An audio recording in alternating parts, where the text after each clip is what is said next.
Welcome to the Saturday Night Live Afterparty.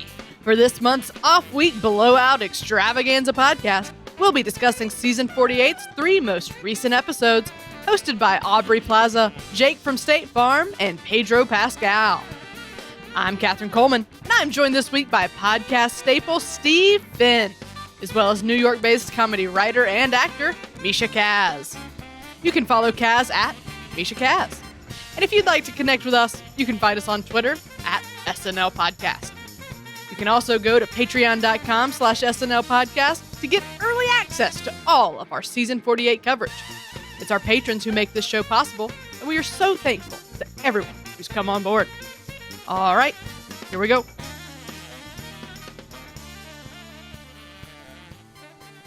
Hello. Welcome to 2023. How's it going, Steve? It's going so wonderful.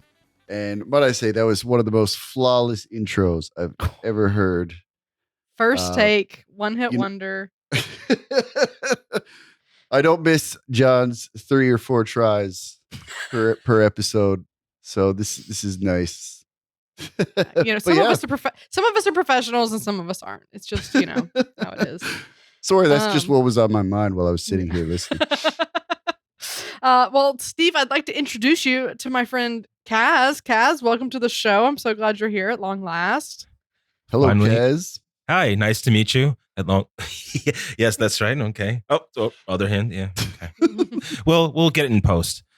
So yeah, Kaz has been he's been on the list to get on the show for a while, and here we are. I've known Kaz for a long time. Kaz and I took Sketch 201 and 301 at UCB together back in like 2017, 2018.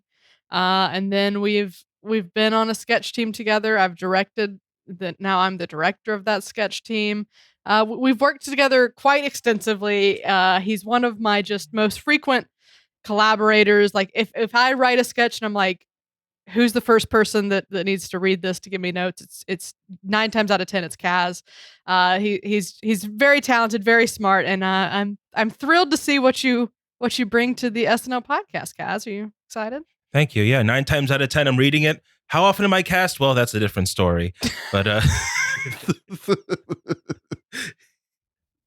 hey, you got the coveted role of Cousin Vern in Mike's Mile High Plains. So. Listen, there's nothing better than playing an aeronaut pervert. So I'm very happy to have that role. But no, but I'm really excited. I think you're going to have great thoughts and really smart observations about these sketches. But just to get the listeners acquainted with you and your comedic stylings, why don't you regale us with a few of your favorite SNL sketches or eras or whatever. I mean, I grew up in the 90s as a child. I was, and then I put away childish things. But at the time, I did when I was a kid. I watched a lot of the SNL, like on Comedy Central. They had those SNL compilations. Mm-hmm. So I was too young to stay up to watch it, but I'd be watching all of the honestly, I think probably one of my biggest inspirations out of comedy from SNL would be Chris Farley, which is a surprise to nobody if you've seen me do. Well, Mark Poppins, if you watch that, that's essentially that sketch. That's essentially me trying to channel a crumb of what Chris Farley ever offered the world. I mean, I would say that era, probably one of my favorites. And then, of course, being a teenager in the 2000s, we're going with like the Will Ferrell, Andy Samberg, Lonely Island kind of era of SNL. I would say those two for me are probably 2 of the biggest. Then, of course, you love some of the classics too, like Eddie Murphy and all the the original cast, of course, as well. This sounds very vague in general, but honestly, I do. Like I said, I grew up watching a lot of these like clips and stuff. So for me, it was all just kind of like mashed together and whatever Comedy Central deemed appropriate for 3 p.m. on a school day. That's what I was inundating myself with. Can definitely see the Farley influence in your performances. You're a very physical comedian. Thank you. And yeah, definitely more of a surrealist writer, I would say. A little bit more cerebral in the writing. Yeah, Chris Farley, well known as a cerebral writer, so right there with him. All right. Well, I trust you. I think you know your SNL. So let's jump in. All right. We're gonna start with episode 10, which is Aubrey Plaza hosted. Mm. Now let's start off. Let's talk generally about the host. I think a lot of people were really excited for Aubrey to host, especially considering her NBC page passed. Steve, were you excited when you saw this announcement? Did you have high expectations for the episode? Absolutely. And it's almost like a Mandela effect where you would be like, she's hosted before, hasn't she? It just feels like someone who would have, you would think she would have hosted sooner, but Right. I guess it just whatever project she was involved with, somebody else would be hosting. I mean, yeah, so I could have sworn this already happened, but even so, it kind of goes the way you would think. Like I would have predicted like the whole angle of using the page jacket and throwing that on and doing a tour. I mean, if you asked me to like pitch a monologue, Yeah. that's probably what like I would come up with after racking my brain. It just feels right given her history and uh yeah, it seemed like there was some real world jokes in there that were tied with like the cast and her actual history with the show. So it was really sweet to see. Yeah. And yeah, I mean, we already know she's an excellent performer, and she continued to kill it throughout the whole night. It was absolutely a winner episode. Huh. I was really excited about Aubrey hosting. I think she has a very specific sense of humor and she's got the chops. She's got the sketch bona fides. She's a UCB veteran. And I thought she would bring something really great to the show. And ultimately, I was actually a little let down, not by her. I think she gave a great performance, but I don't know. I thought the sketch fair fell a little short of my personal expectations of what I wanted to see. But Aubrey, I think, was a great pick, and I would love to see her, come back and bring that energy and that her point of view to the show again. Kaz, what did you think of Aubrey? No, I agree. I think like she is incredible. I think we just had to wait for her to enter the blonde era. We're ushering in the new Aubrey, so we're bringing her on SNL. Only once in a lifetime do you make a classic like Emily the Criminal. So we got to get that out there. Yeah, I Which thought is that funny she. because in my brain she was promoting the White Lotus, but I guess there's some other show that she's in.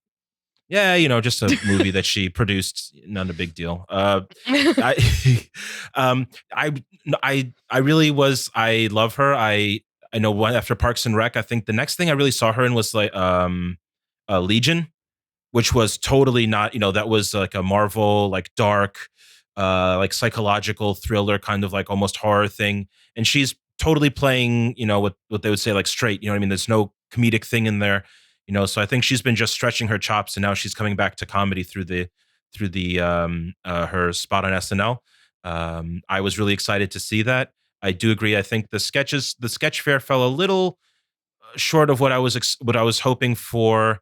I was hoping they would touch even on her. Like what I was really hoping for was maybe a sketch that touched a little more on like the witchiness that she likes to bring, that she's always talking about. I think that would have been a really fun thing. But yes, I think she's incredible. I think if you watch, in the Black Lotus sketch, you can see her absolutely commit to that character, a character that's completely, I suppose, it's not totally outside of herself, but also that's not a sort of personality that you see her portray ever, and then she's bringing that in for SNL.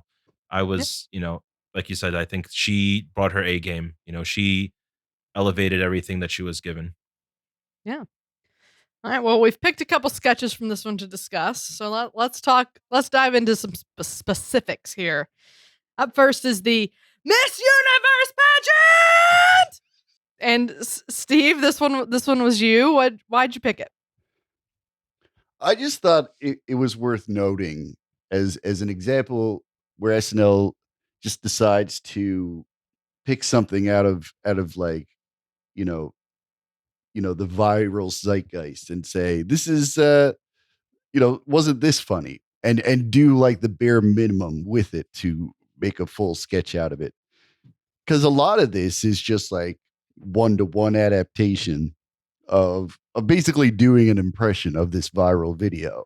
Mhm. The extras would be like Keenan's part, the questions, but you know, the main meat of this is just like almost plagiarism, you could call it, if it wasn't just, if it was fictional in the first place. Mhm. It's funny though, because like I didn't realize that this was so huge because I did see it on Twitter and I saw it while I was at work and watched it on mute. So I just saw like That loses all the magic right there. Yeah. I just saw a bunch of like, beautiful women going. And and I read the caption. It said the way she says Fred's is hilarious. So like I knew Fred's was the crazy one. I was aware of the concept, and then like seeing it on SNL made me realize, oh, this was this was actually quite a big thing. But yeah, I just like when SNL goes there. There's a rare time where they feel like, a lot of this sketch can just, be what we saw and what we found funny about the moment. Yeah. Yeah. So in the video, I saw it. Only one of them yells, right? Or do they all yell? I mean, they're all very In the real video. In the real overzealous. video. Okay. Fred's is the only one that sounds like too much. Okay. Okay, that's what I thought. Okay. So they're all kind of excited and yelling. but then the one is like like a guttural scream almost. Yeah. Okay. So okay, I'm just making sure I was remembering correctly. So like they did heighten that part in that they are all like much more unhinged, whereas in the Right. real video they're like, I don't know, sort of normal pageant and then crazy. So yeah, I don't know. I thought this was okay. Like it's based on like the viral video where, the one girl screams inexplicably. And I can see why they want to parody that. And I do like it. I agree, Steve, when they, because it's easy for them to want to shy away from like the viral thing that people have already taken, talked about. But I like it when they try to take like an original stab at it, and when they have the chance to do that, because often, like as fast as the cycle goes now, they sometimes, like, even though SNL's weekly, like they don't even get the chance. So I don't know. I did like that they did this, but there were just like some major structural issues to this sketch that left me scratching my head. Like number one is like the base reality of the sketch sort of threw me off of like, because it comes back to why are they all yelling? Like I felt like there should have just been the one that's screaming, and the rest of them are like normal. And like I realize it's sort of tropey to do like normal not, but like it works. So like to me it felt like it should have started with the one, France screams France, and then they up the ante to where like I loved the joke about like where do you see yourself in 5 years, and then Denmark says dead.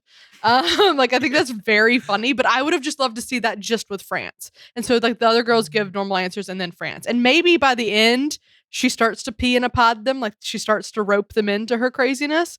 But I thought it started so high with them all yelling that it sort of didn't leave them a lot of places to go. And then you get to where Keenan asked the question, and he even says, like, I don't know why this is the question, but what's your favorite TV episode? And I was like, no, hold on. Why are the people writing the questions crazy too? Why can't we just ask what's your favorite TV show and then let the crazy one go on like an unhinged synopsis? Like, I don't know. It felt to me like they wanted everyone to be crazy and only Keenan was like the voice of reason. Which can work, but for me in this one, I just felt it could have been a little stronger if they had focused more on one of the girls, having that, Yeah. being the heightened one. I should say that while France is the only one that's quote unquote too much, they all come off a little bit unhinged in the original they're pageant video. girls, so yeah. Yeah, and I think this is where they get the idea for a lot of it, because I think a lot of what is happening here is them just going beyond the direction they're given. Right. Which is what I think what happened, because like whoever was, early in that roll call, they decided to go really big. And this being a competition, no one wanted to be outdone. So it was kind of like a snowball effect. But they did make the France be a little crazier in that everybody's yelling their answers. France is only yelling France the whole time. Any question you ask France, it's France. I think, except for maybe the last. There's one where they, twisted it, but otherwise you're pretty much just hearing France every answer, Right. which was their kind of way to heighten it. Also, going back to, was it Denmark? I love the callback where it was they were dead from a parachute accident, and then their talent was parachuting. Yeah, that was brilliant. Yeah. Okay, so Steve, you both sort of feel like my complaint is actually them being more true to the video, which I guess is fair. Well, I think the one-to-one thing. I think the one-to-one thing isn't that far out for SNL, though. I mean, if you think like one of the big hits that SNL had for doing that was Tina Fey as Sarah Palin, where she literally just read what Sarah Palin said, doing a Sarah Palin impression, and that heightened it enough where people were like, "Yeah, this person is not serious. Like Sarah Palin is not serious," and that completely helped derail the McCain campaign. So I think like that's just something in the SNL, what do they call it, toolbox, you know what I mean? That sometimes they'll just be like, this is weird, right? We're just going to show it to you again with actors so you understand how weird it is, removing it one step from reality. I think an issue is it feels a little undercooked for SNL, where something of this caliber would be something you'd see on like Seth Meyers, something that they're like pumping out on a daily basis.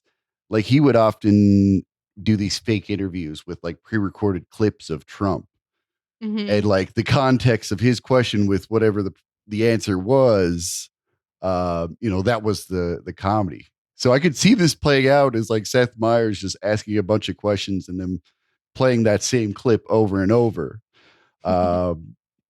which is like, not the greatest idea, but it fills time. And it feels like they took that idea, just took it further by like reenacting it all.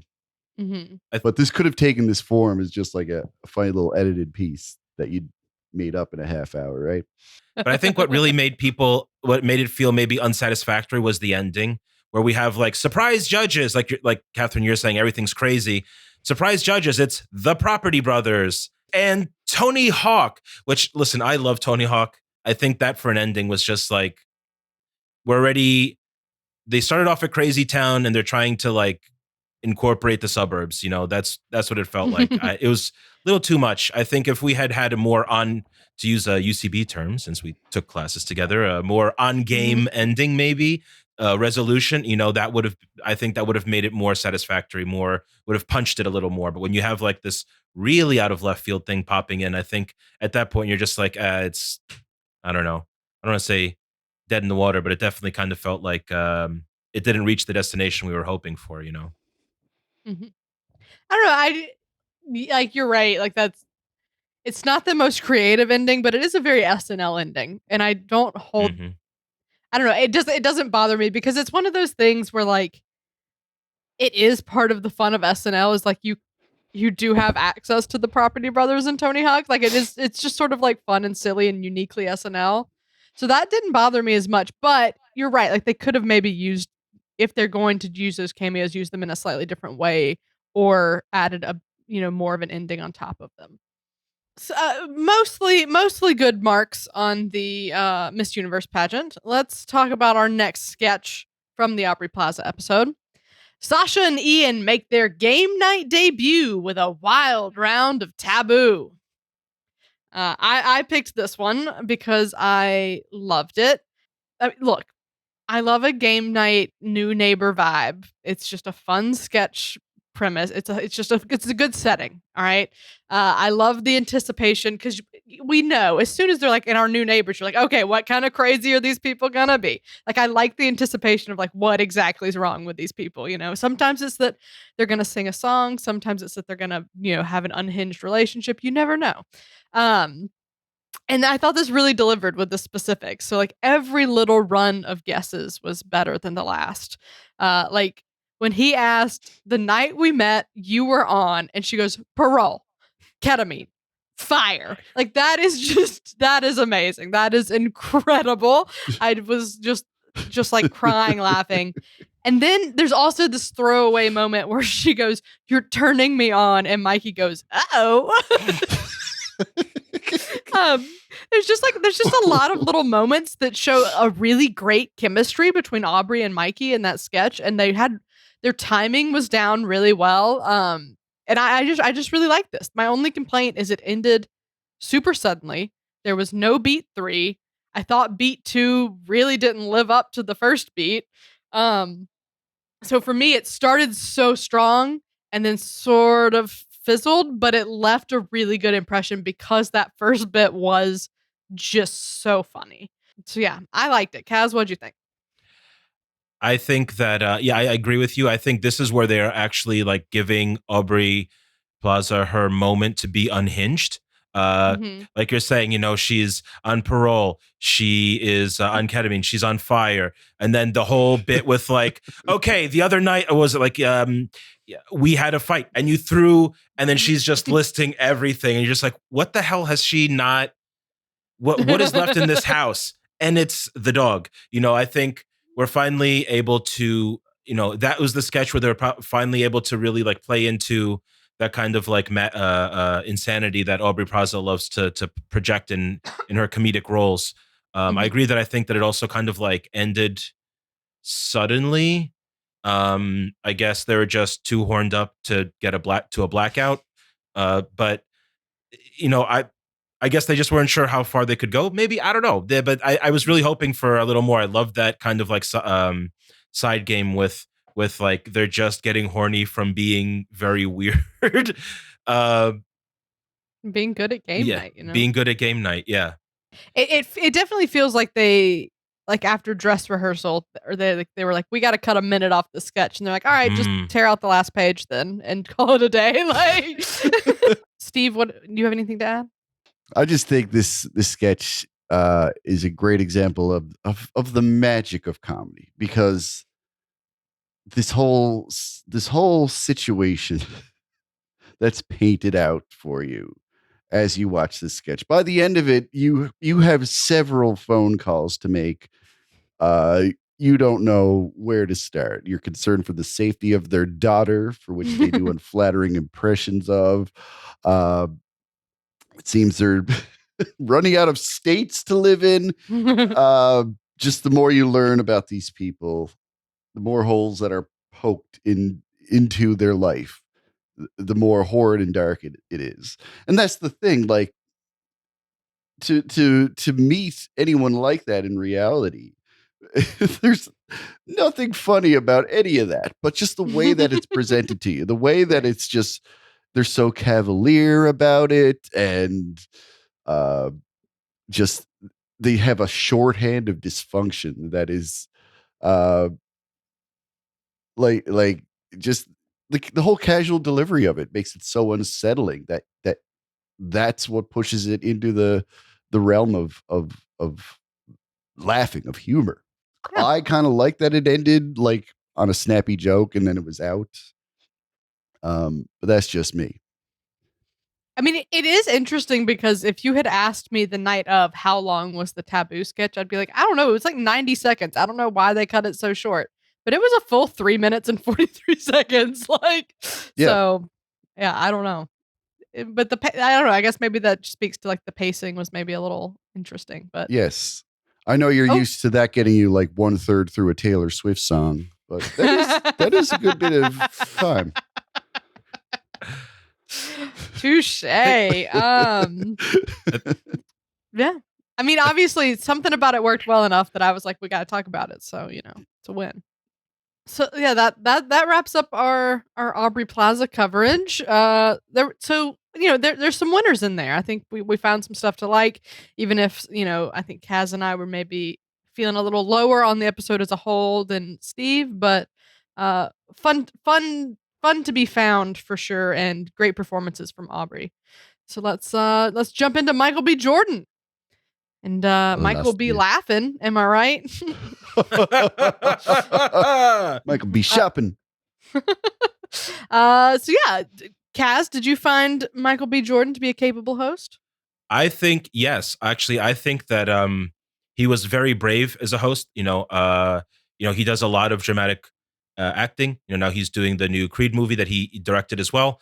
So he's known for a lot of these much more, more serious roles, and him going on to this just institution of comedy. I think that he really he was not afraid to step out there in order to get a laugh. There are necessarily SNL, but there are certain actors who are sometimes afraid of changing their image or tarnishing their image for a joke. I don't think Michael B. Jordan cared. I think Michael be ready for anything. The roller coaster accident sketch was a great example of that, with just pouring soup into his open mouth. He did not care what he looked like, especially with like this. I think he was not only capable, but I think that at some point we'll probably see him maybe even doing feature comedies, hopefully. Yeah. I don't really know that much about Michael B. Jordan. I'm not a fan of Creed. I think he was in Black Panther, which I saw once. But yeah, I came into it a little blind. I know that he's very good looking. And I just had an open mind for what, he would do. And I think ultimately he did a good job. I think the writing staff delivered some really good material for him to work with. And that of course always helps. Steve, what about you? It pretty much resembled how I imagined it.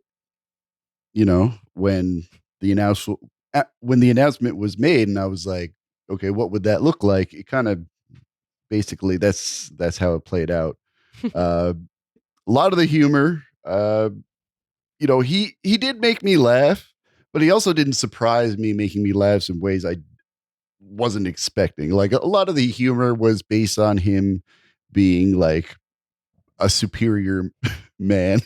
Because like, I think we as the whole world just agrees Michael B. Jordan is a superior man. You ask like the most hippie bullshit. Michael B. good looking. Yeah. The B stands for beautiful. Yeah. Like, ask like the most like all people create equal like hippie line of thinking. Like, they'll be like, yes, Michael B. Jordan is better than most of us.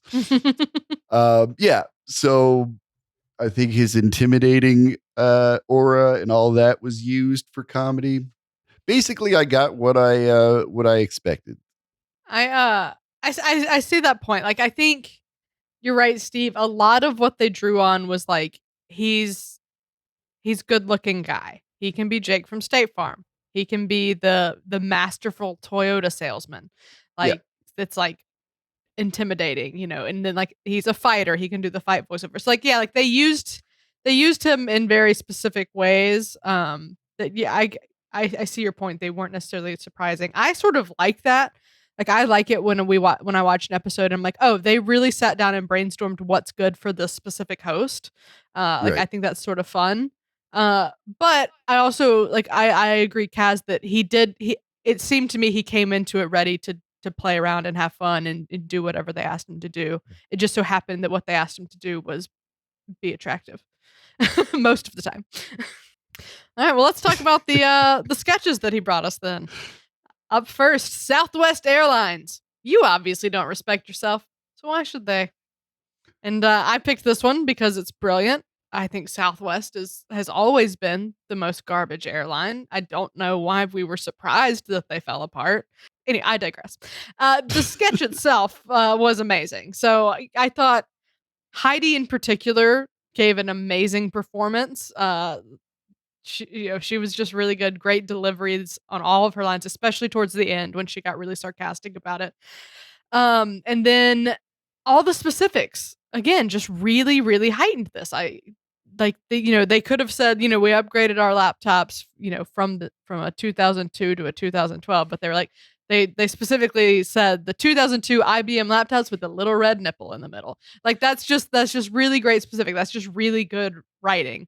And then another thing that I thought was really interesting about this was how simple it was to produce. It's all green screens and stock footage, which I thought was really interesting because coming from like an indie sketch perspective, especially like I film a lot with Kaz and stuff, and sometimes I think both of us feel frustrated that like we have to use green screens because we just don't have the budget for like a location rental or set building, obviously. And so it was kind of a nice reminder that sometimes you can just do this, and I don't think the sketch would have been any better if they had gone all out on the production of it. So I don't know. It was just kind of nice to see SNL sort of have this toned down approach and see it really work really well. And like, if the writing's there and the writing's good and the performances are good, like it doesn't matter in a lot of ways. Obviously, sometimes it does, like with the Mario Kart sketch. But yeah, I don't know. I just thought that was an interesting angle to look at it from, and a very fun sketch. Steve, what'd you make of it? It's basically just anti-sales, right? It's trying to It's trying to bring down the American way. Right. It's presenting you bad information as if it makes something sound good, which is a classic move. I know, you're right. Is it a classic move that you don't necessarily always like, or you're just like, yeah, it is what it is, and it was enjoyable? It is what it is, and it's. So you weren't blown away Classic. by it. I guess not. Kaz, yeah. What'd you make of it? I got it. Yeah, I agree with you. With the green screen thing. And it's funny to me. You'd think like Southwest could use the money. They could probably just rent out a hangar to them or something. These guys. But hey, good for them. I guess. I think was it last couple of years they've already been really moving into their green screen era over at SNL. So, you got to move with the times. I guess it's a lot easier for production wise. Overall, yeah, it is a very simple concept of just like Southwest bad. So, how easy is it to write? You just write pretty much. I think it's the same thing we were talking about before, like with the pageant. Except here, instead of it being a viral video, we're just literally writing about Southwest, and people are laughing because they're relating that it is true. Southwest bad. I would give it more credit than that, though. I think they were really creative in the things, like in the ways and like how Southwest bad, how even in how Southwest will improve, Southwest still bad, and like how will they do that? So like I thought like the suitcase joke was really smart and funny and creative. So yeah, I don't know. I think they found good angles on it. I like how the computers they were proud to announce they got rid of and replaced were then repurposed to be used elsewhere. That was a good one. One more interesting note, and also a production savvy interesting point, was that this was cut from the Aubrey Plaza episode. And how smart were they in a pre-tape to have put the host always in a shot by themselves? So you can reuse that. The next week you can just refilm that one part, throw it in, you're good to go. Oh, that was kind of interesting. Yeah. They've done it enough times, I think, that they've planned for it. It's like, let's make this recycle proof.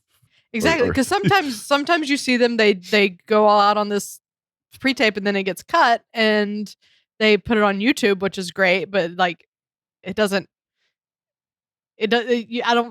feel like you feel as accomplished when it's like cut for time on YouTube. But if you can be savvy about it, then you can just recycle it for the next few weeks until it gets on there and just insert a new host every time. Yeah. All right, well, let's move on to our next sketch. Stay hard in that left lane to get to the King Brothers Toyota Overstock Sale-a-thon. Kaz, thank you for picking this. I love this sketch, but why did you pick it? Because it was such a good pea in the pod sketch. I think what Steve was just talking about with the Southwest sketch, same thing here. You could have plugged in any of the hosts to be the third salesman. I mean, here right now we have a handsome, capable Michael B. Jordan who's coming in to make sure that you buy those cars. But really, you could have thrown anybody in there and just rewritten that bit for their personality, and it would have still stayed funny. But I think the two peas in the pod, Andrew Dismukes and as I call him, Jadge. I think I want to see more pea in the pod sketches from them. I think they play off each other so incredibly. They're a great duo. They're a great duo. I want more. It had that great surrealism and absurdity that you see that is crept around in a lot of the last few seasons of SNL, but also to me, I love a good peas in a pod sketch. So just to see how they played off of each other was it was like, to me, it was like electric. I mean, I think there's a million things to love about this, but number one is the chemistry between Dismukes and James Austin Johnson. And to the point where I like Michael B. Jordan's character in this. I think it's like a fun angle, but almost like I was like disappointed. I was like, oh, we have to bring someone else in. Like, just let these two go. You know, like I would just love. I want the whole sketch to be just them. But yeah, this was actually my favorite sketch from this episode because it's so true and just yet so silly. You know, like in my hometown, there's a Chick-fil-A and traffic backs up on the highway for like a mile during lunchtime at Chick-fil-A. Like it's insane. And so this is just right in my sense of humor of a very, very grounded observation that you immediately take to like Crazy Town and just like riff on for like 3 minutes with just like great chemistry between these two guys. So yeah, I really loved this. I loved like all the low quality like graphics added such a fun element to it. Just every little touch was really fun. And yeah, I thought the end could have been tightened up a bit, but I loved it. I've made everyone I know watch this. So Steve, where'd you land? Apart from just enjoying the sketch itself, like got me wondering, what exactly was the inspiration? Did one of the writers try to get to a dealership and couldn't thanks to a I mean, I know Raising like Cane's. Dismukes is like from Texas. Like I feel like he probably went home on the holidays. He's like, damn, that Cane's line's long. that Cane's is prohibitively popular. But yeah, I mean, like I've like you see it on local TV all the time. Like I've seen commercials on my local stations, like right across the street from where the Stockwoods used to be before it closed. Right. Like, sometimes towns are so small, or like, especially like on highways, like addresses are kind of like meaningless. So you kind of like have to put like mini directions in your commercial. But yeah, it's just like one of you said, it's just so real world and feels like something that was hardly made up at all, and like seems to be like a very thin border between inspiration and final product. I mean, not to take away. It seems like we're all pretty warm on the Michael B. Jordan episode overall. So let's see if Pedro Pascal can live up to it. What did you think, Kaz? Did you enjoy Pedro Pascal? This was one of my favorite episodes of SNL. I think the writing was on all cylinders. I think these guys just blasted off into the stratosphere with this episode. Yeah, I think this one, to me, yeah, I just the last two had some great moments. I think pretty much almost every sketch from this one. The cold open I thought was one of the best cold opens I've ever seen, which isn't necessarily Pedro Pascal related, but it is in the episode. I just was like, every joke, everything, every beat, I was just like surprised of just like, damn, I don't know. I guess they finally brought cocaine back into the writer's room. But we're basically, they're just like rocking out on this one. I was so happy and so delighted to watch this episode. I agree. I thought this was a very solid episode, and I didn't know a ton about Pedro Pascal. I haven't watched a single show that this man has been credited on. Like, what? I don't know where I've been, but everyone else was so excited about it. I was like, okay, it'll probably be fun. And I think he showed up, and I think he gave some really great performances. You know, that first sketch he was in was the one where he was just talking in like that in the silly California accent the whole time.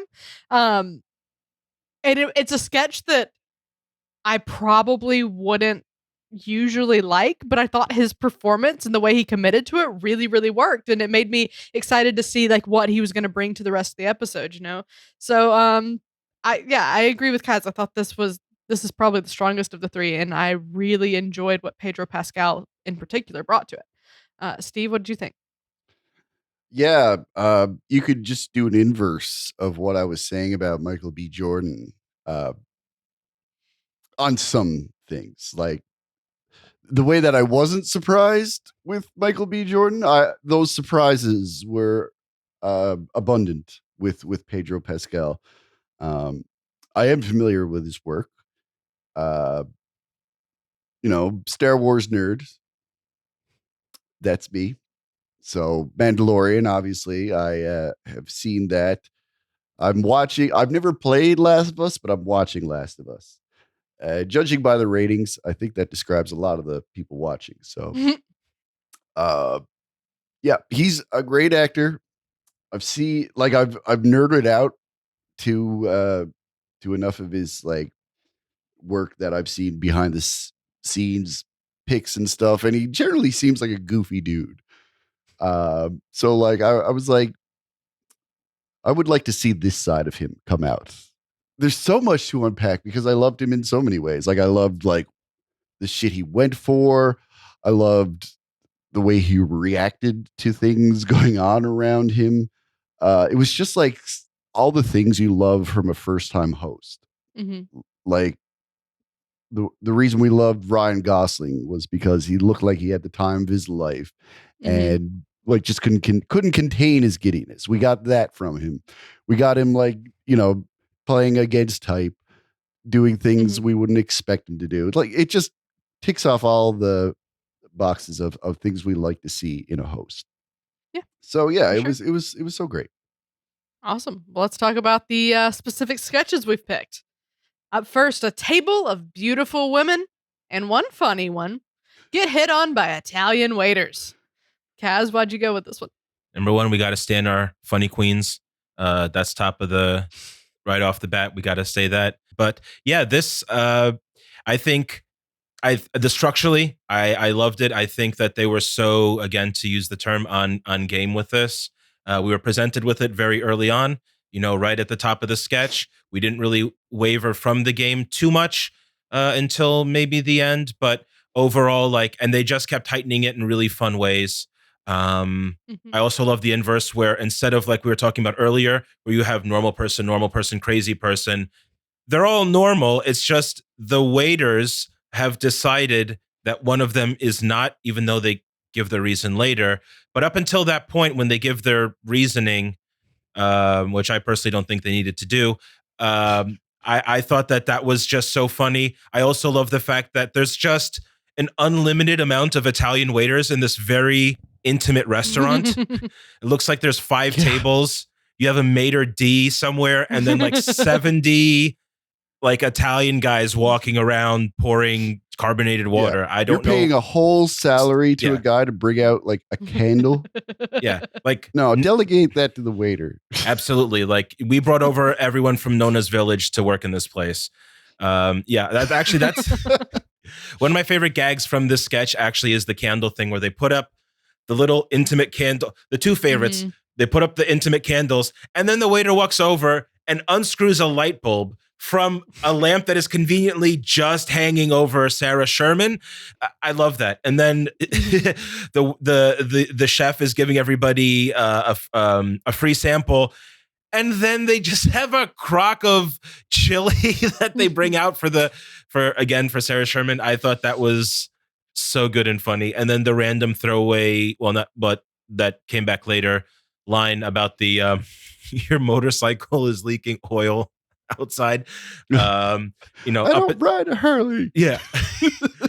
I think so that just like random thing of like, we've established that they find or think she's the weird one. So at that point, we're now just building the universe out of, now there's just a random motorcycle outside. They've decided that it's hers because it's leaking oil. I just thought that was just very well written. Lots of really funny jokes. Great building of world building for this one. Sarah Sherman, playing it straight was also really great to see. Just being much more like a voice of reason instead of just some kind of like wild, crazy character, and not just like a random reaction. She's like very much within the world and interacting with everybody. I really liked it. Yeah. Yeah, I don't know if we have gotten like so much of a uh, insight to Sarah's ability to play the straight type because she can certainly do wacky off the wall goofballs characters, but yeah, seems like she can play that role to effectiveness as well. Interesting, because I think actually one of my complaints about this is I actually wish that Sarah had played it a little more grounded. Uh, like I think obviously we want Sarah to do Sarah's thing. I get that. But like I feel like she was still a little too much of like this vibe where I wanted her to have like some genuine like oh I want to be the hot one, like I thought I wish there had been a little bit more like emotion and like kind of voice of reason brought to it. But not that she did a bad job in any way, but I did miss that a little bit that I think maybe someone else could have brought to that role. But it is great to see Sarah branching into those roles. I think that that's good, and I think that it's great to build that repertoire. Yeah, Um, I don't know. I think Sarah made it easy to swallow because like you risk feeling bad and not really laughing at it because like you're watching someone get bullied, but like her kind of like cartoonish reaction to it that's somewhat based, I think, is a good line to dance along for the straight role. Sure. Yeah. I was just gonna say, I think this is a good sketch. It's probably not my favorite, but I did enjoy it. It's definitely like it's a very relatable thing that like really the waiters are like being creepy to your friends, but you're kind of like, but like be creepy to me too, Yeah. like I want to be included in it. And I think that that's really funny. And like Kaz was kind of getting to, I like that with each beat they found really creative ways to insult her. Like obviously when they brought out like the special desserts, I knew that hers was going to be different, but I never expected it to be a pot of chili that Keenan sets down and says chili in an American accent. Like Chili. Yeah. and then like the I agree, Kaz. I think the best beat was the candles, and then he unscrews that light bulb. That's just really creative. That's like very much like finding like, okay, we don't just want to we don't want the beats to feel too similar. So like, how can we really vary these up? And I think they found really good ways to do that. Yeah.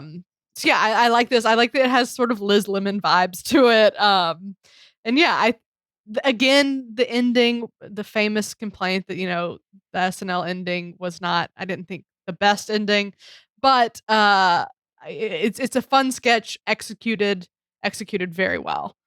So Steve, what all do you have to say about it? Well, I just like it for what it is. Compared to like a slam dunk competition, uh, where you're all competing at the same thing, a slam dunk, and it's all in like the style. There's 100 different ways to spin around and flip before you throw it in the basket. And that's what we're doing here. They set it up very plainly, showering these women with compliments, and this one woman is getting singled out. How many times can we do that? But keep it interesting and funny. I remember watching that Community reunion and Dan Harmon talking about how hard it was to write that semen scene. Uh, if you've seen the one where Pierce has his will read and he has like frozen semen made for everybody, and he had to make the same joke like 7 or 8 times of people being handed a thing of semen. And yeah, the challenge there is like to do the same joke, make it funny, make it interesting, and keep your audience involved without being like, okay, we just saw you do that. Why are we watching it over and over? Uh, yeah, I think what we see here is some really good writing that takes something that is something of a risk. You're at a risk of boring your audience, and you're relying on talent that you obviously think you have to make this attempt, to keep it interesting. And I think they succeeded. But let's talk about the chili, because I was going to talk about the chili. Yeah, talk about the chili. How It great seems to be only ground meat, but yeah. Oh, there were beans in there. Okay. I watched it on this TV. I I saw it all. I saw what I liked about it was the spoon, because the prop master obviously like had to mold a big chunk of chili on the spoon, and they just made it so ugly and like unsymmetrical, and just like I really appreciate that little detail of making the chili look extra unappealing. You know what, Catherine? It sounds like you have some complaints about how the chili was made. Is there a particular recipe that you would have rather that the prop master used? Maybe add some corn or red pepper in there. Is that? No, I'm not a big chili person, actually. I just thought it was funny that it did seem like a very hearty chili. But I mean, I'm So not kind of like concerned with it. Like I think like Steve just alluded to, there was a reason for that, and it's because they wanted a nice chunky bit on that spoon. Yep. Let's talk about the next sketch. Lisa from Temecula demands that you cook her meat. Quick, change the set. What a yeah, quick. That is also probably the funnest note, is that it's just the same set from the Italian restaurant. That is so funny. But yeah, Steve, what made you pick this one? There's just so much. Like we should just like brainstorm right now, because there's so much to unpack here. I mean, there's 2 levels of breaking to talk about alone. Like the breaking conversation has multiple arms to it. And then we have, just like Ego's amazing performance, the creativity behind the execution of it all, and just like the sheer chaos that all of these elements came together to make. Like, we got to talk about how this is lightning in a bottle, SNL. How happy are we? We're eating well as like podcasters, because like this, right. This is the kind of stuff I want to do a podcast for. Talk about sketches like this. So where do we start? I don't know. Where do you want to start? Well, What's your favorite part? Yeah. Okay, let's talk about Pedro Pascal just losing it pretty early into it. From the get-go. Yeah. I don't know. Like, I've got questions about it. Okay, where do we start? Like, was this rehearsed? Rehearsed? Everybody in this sketch feels like they never seen or experienced any of this. It's like, oh my God, the table's going to move. This is news to me. Like, I'm so confused. But like, go ahead, Kaz. Oh, I was going to say, I feel like this is like one of those like either Chris Farley things where he just waits until it's live to like get into David Spade's face and make him break. Or, if you go to like back to like Stefan, where John Mulaney would just change the joke at the last minute to make Bill Hader break. I think this is the same thing of just like, they probably rehearsed this. So Pedro Pascal is cracking up because he knows what's going to happen. And then Ego or somebody else on the set was like, okay, we're just going to go all the way out because this is now live. There's no going back. Right. And we're just going to torture everybody who's on I think the extras to the left, if you looked, one of the guys like kept looking over and he'd have to like look away because he could not handle it. Yeah. But I'll tell you, after analyzing and rewatching it, I think what's going on here with Pedro, at least, it's like you're trying to do your scene while someone's in your face doing this over and over. Because like, there's so much chaos and things flicking at him. Like the wine is in his face. There's things like he's genuinely afraid he's going to get hit or hurt in some way while trying to deliver his lines. And just like the stress manifests in laughter. And I've thought about this a lot because he's not breaking in the regular way you see people break.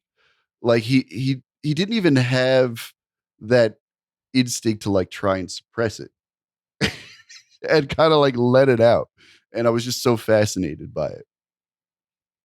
And that's the first break that's worth talking about. All right. So how do we do this? Because I could keep going. Well, let's circle back. Let's see if anybody else gets to it. So Kaz, where did you think of Lisa from Temecula? I didn't choose this one because I knew somebody else would, and I didn't want to waste my vote. That's the honest truth. And Steve, I'm glad you chose it. I figured you or Catherine we're gonna pull this one in. it was just such a classic thing. We were talking about Twitter earlier.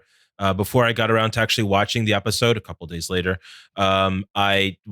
Twitter blew up just with clips of just the steak being cut. I mean, these are even people that I've seen like who aren't really big SNL people.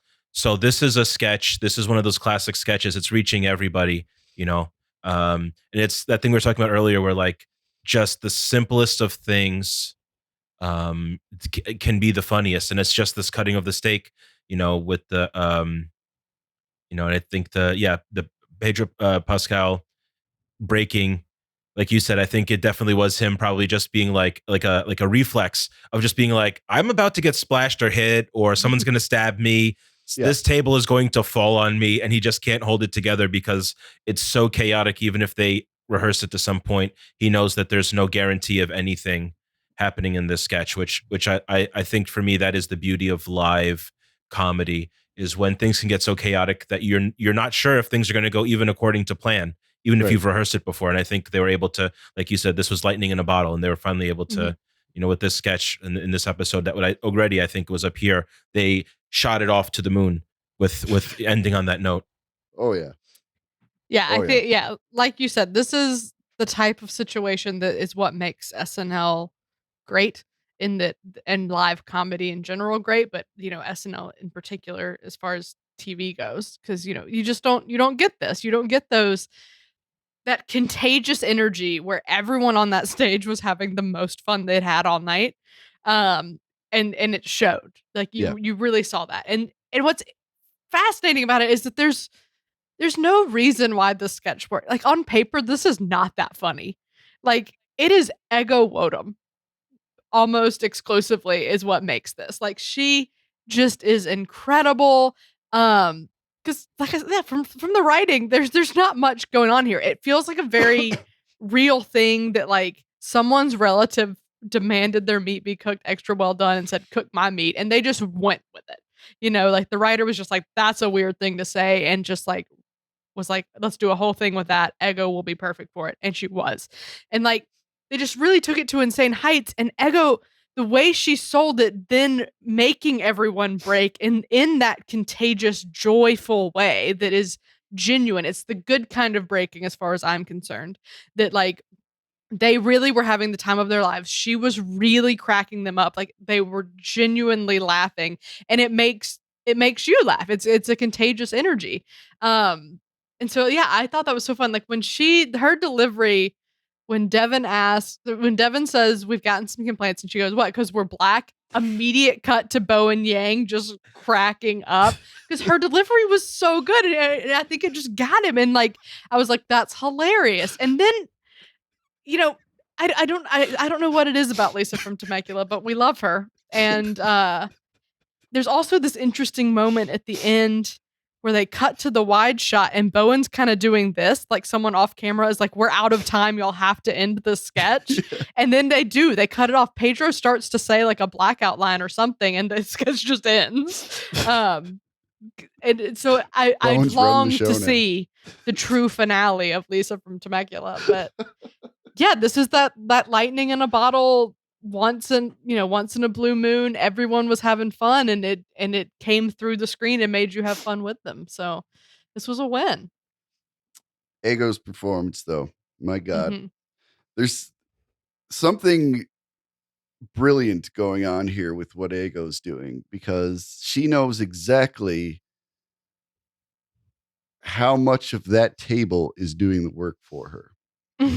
She knows all she needs to do is very calmly cook that steak, look proud.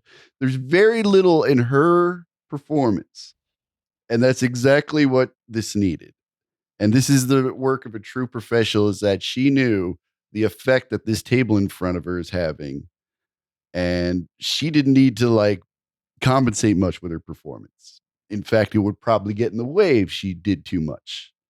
She did just enough to let the table be, the main appendage of her performance, which is interesting to say because she's not controlling the table. I'm sure like she directed how she wanted it to wobble or whatever, but she's relying on some I don't know if you'd want to call them puppet masters. This isn't quite Table puppetry. puppeteers. Yeah. Table Wes wranglers. Craven. But it's like how Charlie Chaplin would like do that little dance with the potatoes or buns. He knew just how to like glance and just how to like compliment the extraness of the performance. Probably a way better way to say that, but my vocabulary is how you say Extra. the words, they do not come. Let's see now. That leads into the second break, which you were talking about. And that's probably the best moment. And this is like the bow tying. Bowen. Haha. This is the Bowen on the package because like this was a moment where like they just decided there's no point in trying to save this. Mm-hmm. You know what I mean? He dropped the fork and it's like, why bother? Mm-hmm. I haven't seen anything like that since Horatio Sands picked up the pancake and wiped the tears off his face. It's just that point is like, I think everybody's noticed that we're all laughing now. So let's not try to hide it. Yeah. Let's drop our forks and tell people to cut the sketch on camera.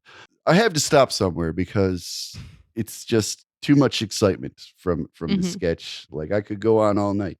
It's a great sketch. It's obviously it took the internet by storm, and we love to see Ego shine. So yeah, yeah, that's right. She doesn't miss. Remember that. I feel like it'll be one of those recurring sketches that'll never hit the heights, just like Debbie Downer was. Yeah. Now, before we leave the Pedro Pascal episode, there must be a discussion of the Mario Kart sketch, just because of how insanely well produced it was. I mean, obviously it's funny, like it's a great idea of like what other video game can we do, but the production value on that sketch was honestly insane.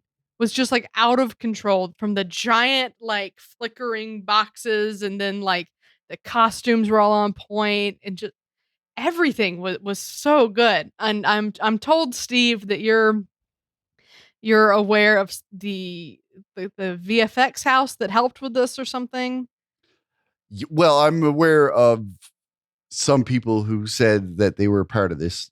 People who are not normally, they're not SNL employees, basically. Okay. Brought in to help with a few shots of this. Yeah. Did you want me to answer that question? Yeah, go. Yeah. Tell us about it. Yeah. Myself and John too. John, our producer extraordinaire. He is also a fan of these guys. It's Corridor Crew, they're called. And, they're famous for that VFX Artist React show on YouTube. Been watching these guys for years. And so, yeah, I follow a bunch of them. And two members of that crew came in to do a couple of these shots. And it's funny because I actually had a feeling that some of these people were involved. Like I've seen so much of these guys and their work that I kind of like felt their influence in it. So it was interesting to learn afterwards that I was right. Do you know what particularly what shots they worked on? No, I don't. I would say that wide shot, they had something to do with it, because that made me think of them. Like, I know those guys are good with like the procedural stuff. Like, I don't know if Unreal was used, but like just like the scale of how they made everything so big. Like there was definitely something used, like some kind of, I don't know, asset generator. I'm trying to, I don't know what I'm talking about at all, but like Corridor, what my point is like watching those guys work and all their videos they put out. That's what made me realize that VFX is at a point now where it can be produced within a week. And we can get awesome stuff like this in SNL. I mean, not even in a week, in 3 days. Yeah. Yeah.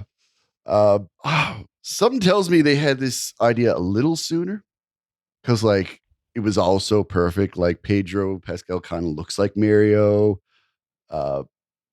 I mean, if they had like a general idea, they could probably get started on like some world building and stuff. I saw, I think Mike Diva, who directed it, said we started work on this Tuesday night. So they had like a little extra lead time than they normally do to start kind of brainstorming it. Right. That's still not a lot. Nope. And especially for what they ultimately pulled off, which was incredible. Yeah. Yeah. Oh, it was great. Almost as good as the actual Mario movie. Almost. But can we talk about how we felt about like the story of it all? Because sure. Which of us have seen Last of Us, the show? I haven't. It's on my list. Okay. Because I'll tell you something. Like they clearly, took some liberties with. They took a lot of inspiration from the feel of The Last of Us. Like they got like the grim, kind of like dark look of it all. I feel like in the process of trying to mesh The Last of Us with Mario Kart, it feels like the baby that was made of it felt more like a young adult novel. Like Maze Runner, Sparkly Vampire, Twilight, It felt like those kinds of story beats, which I don't think does either property justice. But I guess that's what they seem to lean into it, and they seem to settle for that because that kind of was the vibe I got throughout. Well, here's the thing that was interesting about that is that they reference that it's from the minds that created the stories behind Mario Kart, like 1 through 8. And I was like, hold on, is there a plot to Mario Kart? And I've been playing it all these years and I didn't think is there? This is a genuine question. If there is, it's like one of those storylines that are like in the instruction booklet that like brings you to like where you start the game. Yeah, he has to get to the finish line. I mean, that's the whole story. Yeah. Okay. Yes, but there's not some grand plot of he's working through these race courses to try to rescue Peach or any of that stuff. No, it's the hero's journey. I didn't think so, but just make it right. That's what I thought. Okay, no stakes. Making sure Nobody's captured. Everybody's just racing. Okay, but like that's part of the joke. That's part of the joke right there. Really, is The Last of Us is a good idea for an adaptation because it's a story-driven video game. Like people play it for the cutscenes. Like I hear the gameplay is like okay, but like people play for the story basically. So like, what has less story than Mario Kart? Right? Yeah. Exactly. Yeah. Okay. That's what I thought, but I just wanted to make sure that I wasn't going to look stupid when I was like, Mario Kart doesn't have a story, and you're like, the hell you say? No, it's the point. Okay. We're good to proceed. Yeah. Well, a great sketch, very clever. Another one clearly inspired by the host, which I love. And yeah, those post-production guys, they earned their full season salary just on that one piece. Incredible work all around. Yeah. So yeah, let's take a step back. Let's zoom out. Let's look at these 3 episodes as a whole. And let's focus. Let's look at what our featured players were doing. In particular, our 4 new people. I felt Michael Longfellow was pretty prominent in these 3 episodes and doing some good work. Kaz, how are you feeling about Michael Longfellow's trajectory on the show? Yeah, I mean, we have all these new players coming up. Yeah, like you said, I think he's a bit more prominent in these last episodes. To be honest, I don't have a very strong opinion either way about him, but I liked everything that he was doing. Yeah, I like Michael Longfellow. I think he's clearly a favorite among the writers. They keep putting him in things, and he keeps doing really well. This is gonna be my hot take of the episode, though, is that I was let down by his Groundhog Weekend Update feature, just because I wanted to see him take a little more of a risk with doing a character. We've seen him on Update doing his stand-up, and I just kind of felt like this was that again, which is fine if you want to do stand-up, then do stand-up. But I when he came out as the groundhog, I was like, oh, okay, we're gonna see Michael Longfellow really take on a character, and he didn't quite do that. So I'm intrigued to see if maybe at some point that happens. And I get the the shtick of the groundhog was what it was, but I'm just intrigued to see if he is willing to take that step. Yeah. Steve, what do you think? Yeah, we got a character in terms of like a vibe or like a mindset, but like when it comes to characterization, I mean, when you guys like workshop your characters and stuff, you're developing what voices, ticks, things of this nature. Yeah, like I felt like he had an idea and played this character pretty straight, which is fine if like you're the right guy for the part. You're auditioning for a movie and you're the vibe they want. Sure. Yeah.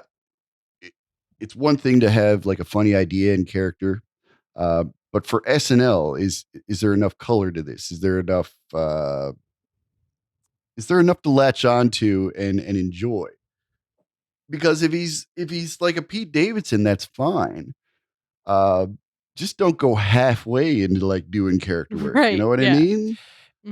Uh, and I'm saying that just not even as a guy who didn't enjoy this, because I thought it was great. Like I liked how he used the vape in certain areas, and just like it made me realize like when I see a guy vaping, I immediately judge him and think that guy's not very put together.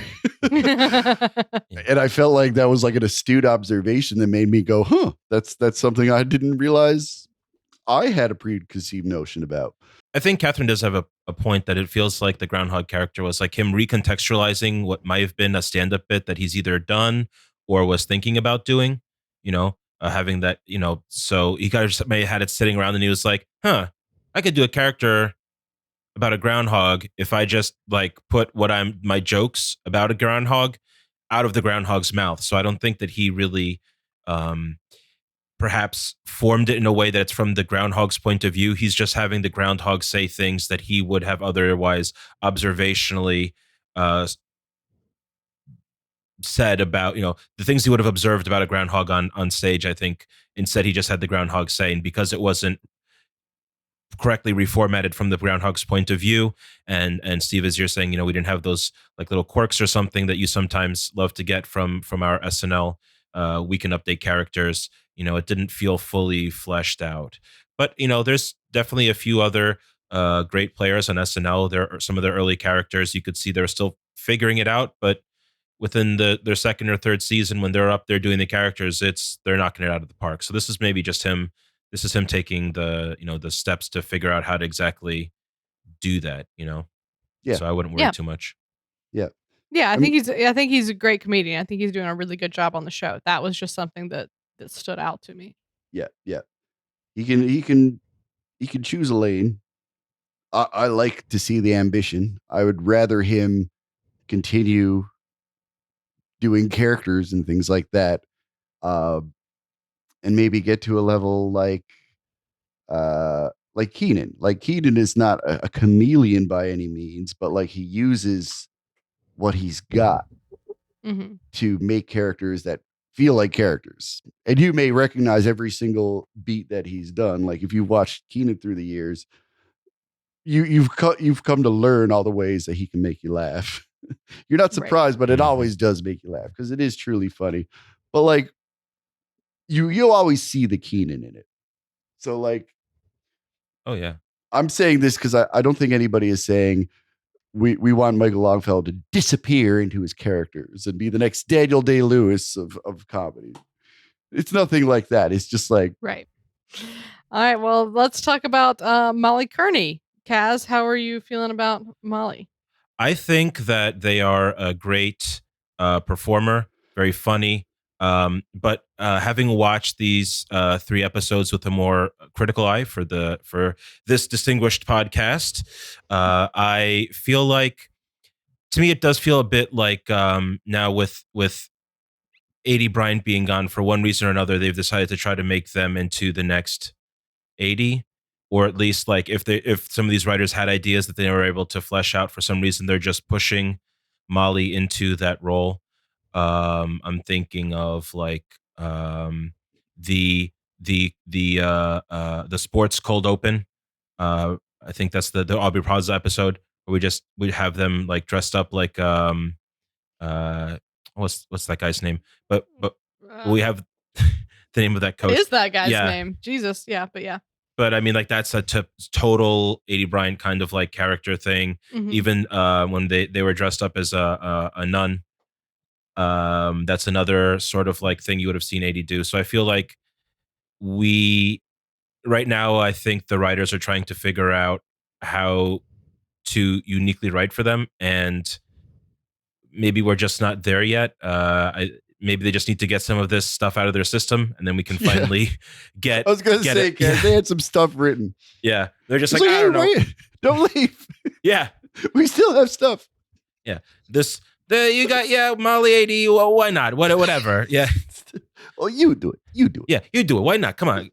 You want to be on It's TV?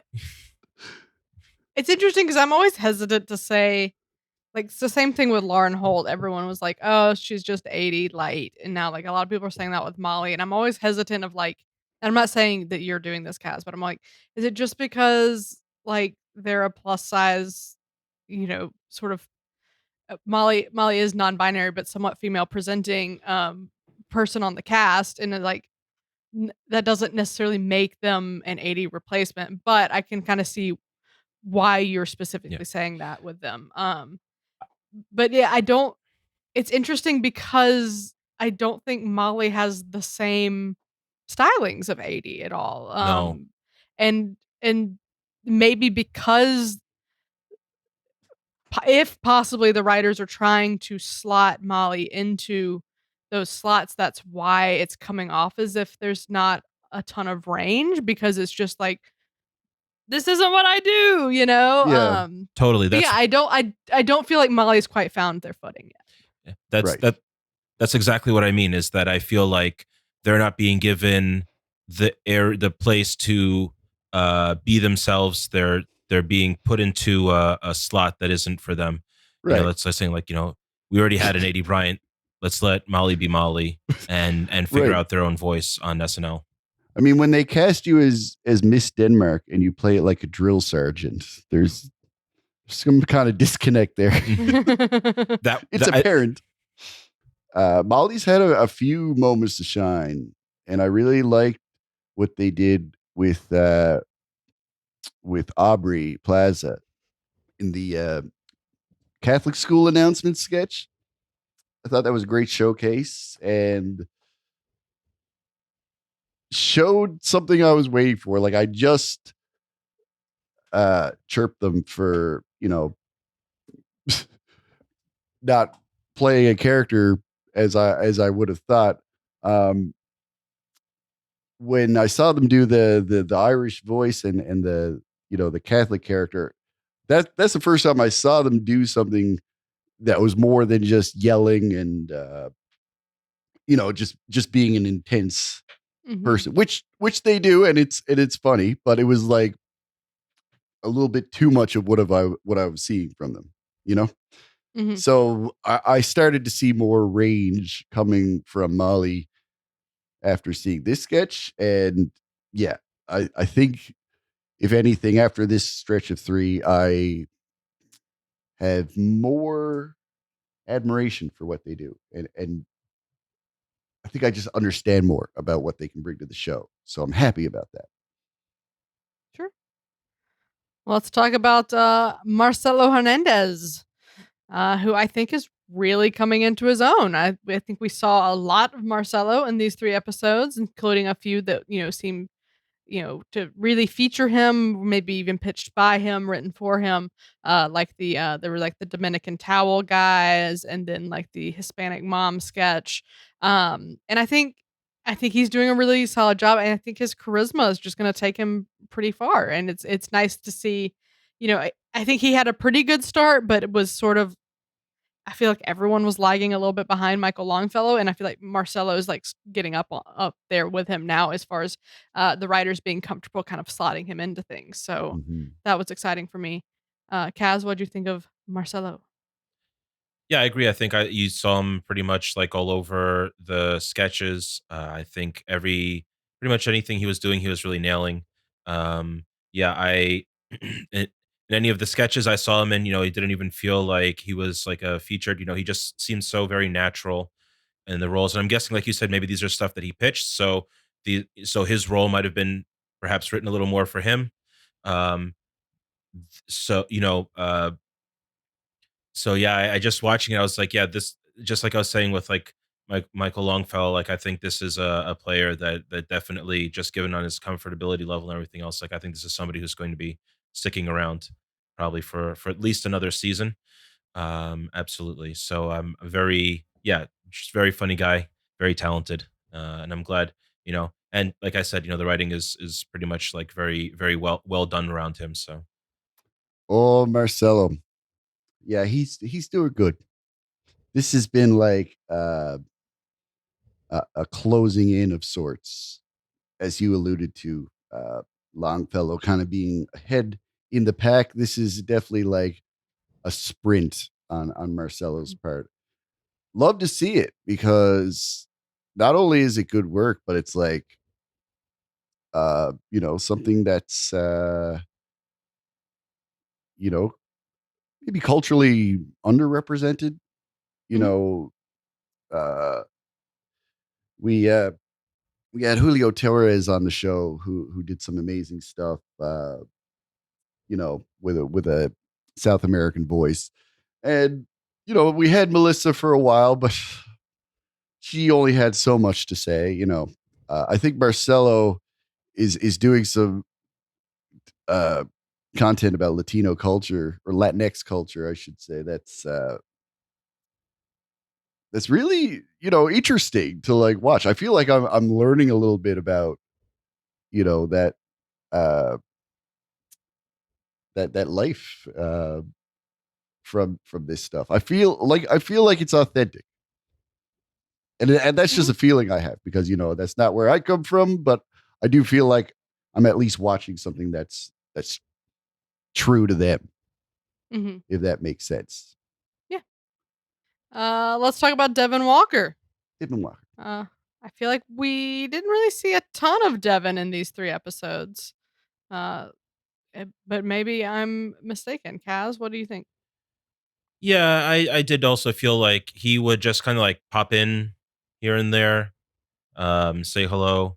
It's kind of like groundhogging, like unfortunately, um, not really sure why, but maybe he was busy. I don't know, but you know, Got a lot going on. got a lot going on. Yeah, it's tax season. He's got a lot of stuff to write off. Ah, But no, I would have loved to see more of him in this. I think that when he did show it, when he was cast and when he did have his time, he was funny. He was good, but he just you didn't see enough of him. In through a stretch of 3 episodes, it would have been nice to see him a little more prominently. Steve, where you landed on Devin in these 3 episodes? well, Devin's the one that I am like I would have to rank on the bottom. Uh, if that's not too harsh of a way to put it, I don't know. I'm afraid It's to up to you. be mean, but like, let's be honest. Like, if we're comparing to everybody else, like, there's more to worry about when it comes to projecting success for these poor little bastards. Oh God, must be so scary. But like, let's talk about the British rapper duo thing. Mhm. Mm. I don't know. Like, maybe it's okay at this stage, but like, I don't think it's a good look to come out and have another cast member who's been there a little longer do like 70% of the heavy lifting for the sketch.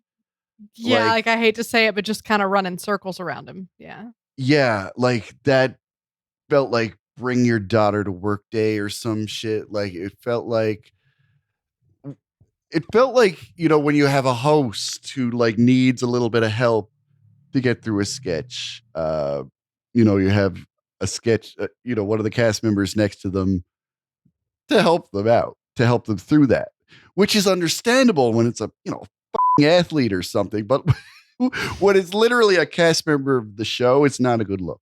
If the joke was like, James Austin Johnson did all the talking and Devin was like the silent character, that's fine. But like, if you look at duos like that, like the silent character is doing so much with the silence. Like look at Penn and Teller. Look at I don't know. I can't think of any silent characters right now. But like Jay there's always and Silent Bob. Jay and Silent Bob.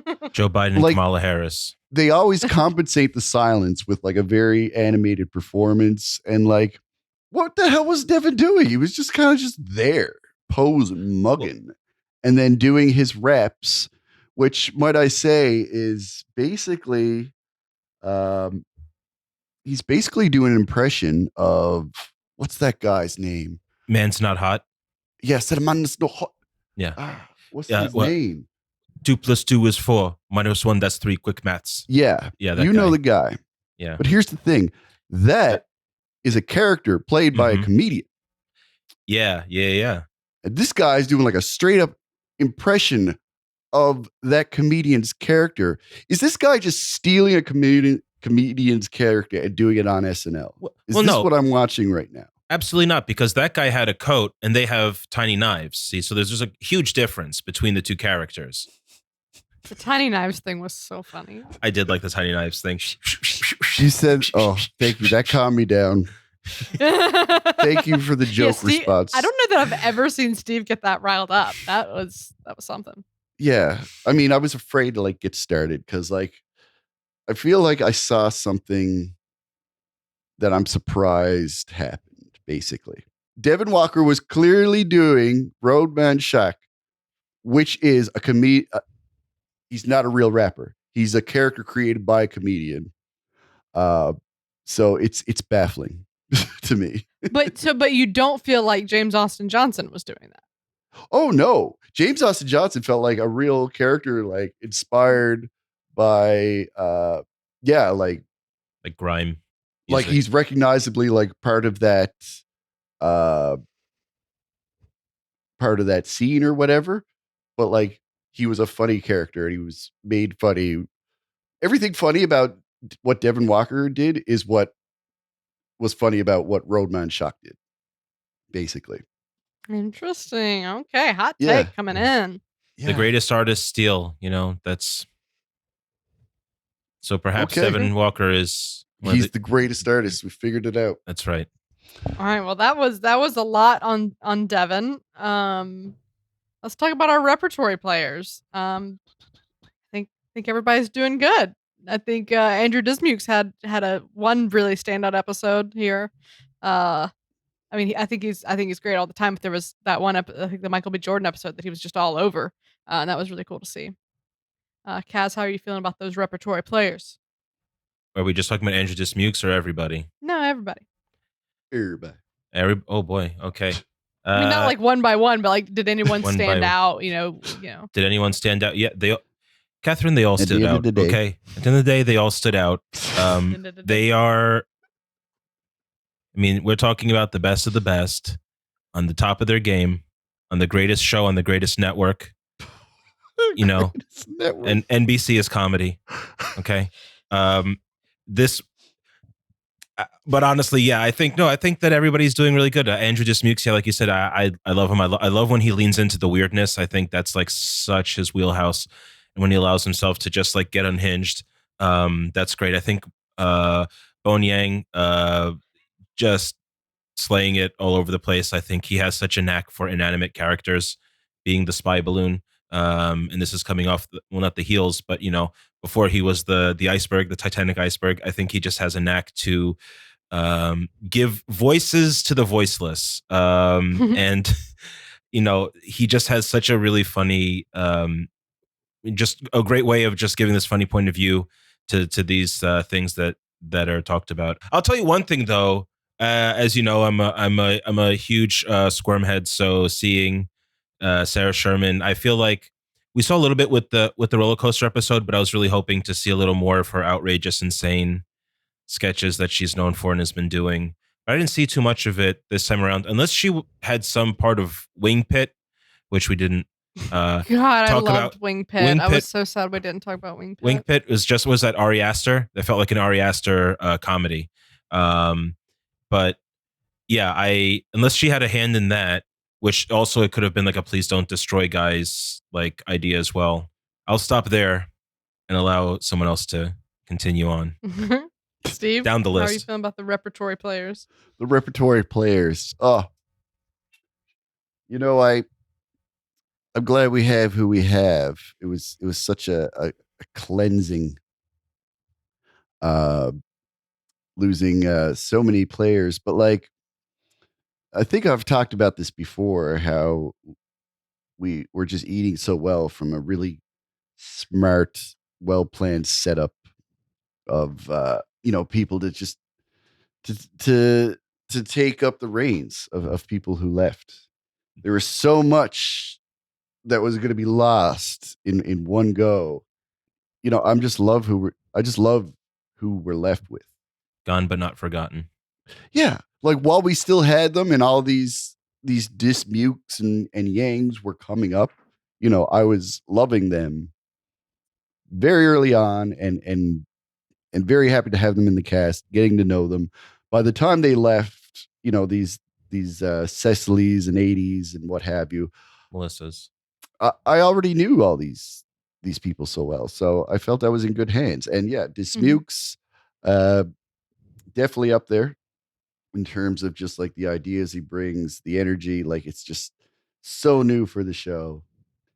Every time he's on, I feel like I'm watching like a new age of SNL. Bowen is just like so amazing. And we're talking about the Chinese balloon. We're talking about the iceberg. This is the kind of stuff that we love from his brain. But like he's just such a jack of all trades when it comes to, doing the stuff that I just mentioned, and then, just being there as support for other people's sketches and just always being useful in some way, whether like he is the main guy who like championed for it, wrote it, or if he just like shows up to work one day and they're like, can you stand in the corner and make a face? It's like, okay, sure, I'll make your sketch 10% more funny just by doing that. Like, he's a ringer. And Bill Hader talks about how Lorne took him aside one day and said, you will never be asked to leave this show. I feel like Bowen has been told something similar, because he's just a man of value. He is an MVP. We should start giving those out. I think that would be very appropriate. Very good. All right, so we're feeling good. We're feeling like a lot of people are hitting their stride. A lot of people that, you're right, because there were so many cast members hanging around. It sort of felt, it put like Bowen and Andrew and Heidi into almost this like, you permanently felt they were like younger players, but they've been there for like 5 and 6 years at this point. So like they are veterans, and now we're getting to see that, which is great. Like I remember when Bowen came out to play Kim Jong-un before he was a cast member. That feels like 2 seasons ago. Right.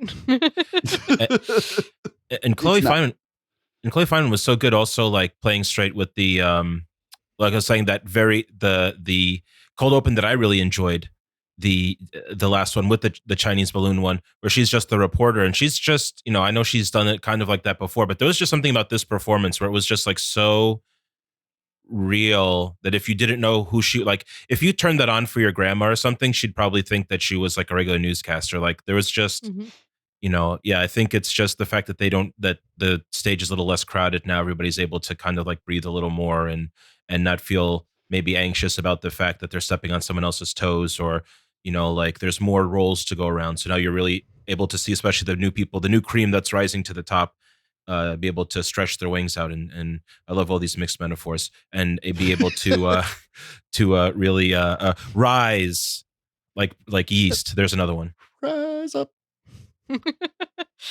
All right, well, let's talk about the writers. And I know I'm, the main nerd that gets into who wrote what and how they're doing, but I'm here to report that I feel like we're seeing some of the newer writers really start to establish themselves. There was a lot of sketches in this run of 3 that were like Mike DeCenzo and Jake Nordwin teams. It seems like Jimmy Fowley and Sierra O'Sullivan have sort of teamed up and found their footing.